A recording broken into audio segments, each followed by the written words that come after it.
দিকে আমার দিকে দেখো, আমি যেটা বলছি সেটা বলো।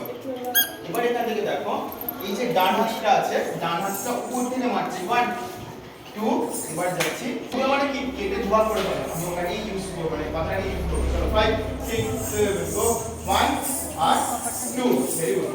এখান থেকে আমরা পিছন দিকে স্লাইড করে করব একসাথে 1 এখান থেকে মারো 2 বারবার খাবে না তুমি, ছোটটা মানে সব উপরে মেলে আসবে।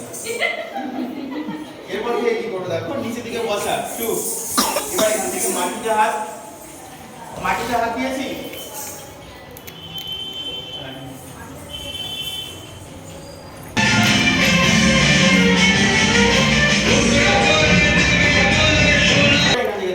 হাত দুটো আমরা ক্রসে ফেলেছি, তাই তো? দাগ বুঝতে পারছো? এবার এখান থেকে হাতটা সরাও 1 2 যখনই হাত সরালাম তখন এখানে মাটিতে মাথা টেকাবো 2 3 4 হয়েছে। এবার এখান থেকে তলোয়ার ধরা 1 তলোয়ারটা ধরা, ডান হাতে আমরা তলোয়ার ধরেছি। এবার এখান থেকে সাইড অপোজিট 2 এবার এখান থেকে উঠে পড়ো 1 2 3 4 গেলাম। এবার এখান থেকে যদি আমরা সময় পাই এক পাক ঘুরবো, আর যদি না সময় পাই আমাদের ঘোরার দরকার নেই, এখান থেকে খালি এক পাক ঘোরা 1 2 3 4।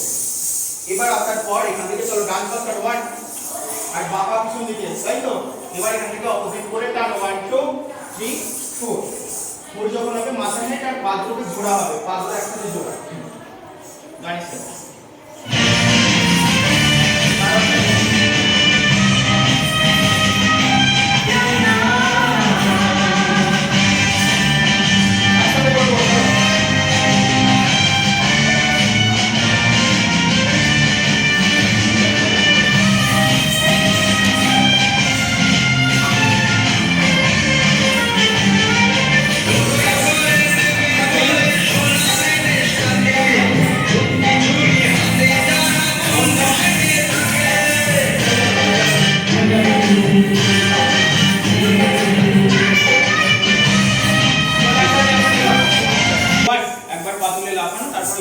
ঘুরে ফেলা 2 3 4 5 5 যখন বলছি অলরেডি আমাদের পা কিন্তু জোড়া হয়ে গেল।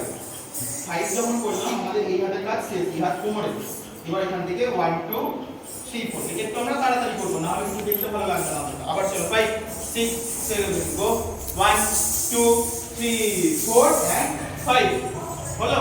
এবার এখান থেকে দেখো 5 জয়েন্ট 1 এবার এখান না এই সাইড থেকে এসেছি তো, এই সাইড থেকে কি করো 1 এবার এখান থেকে পা থ্রো করো 2 হলো।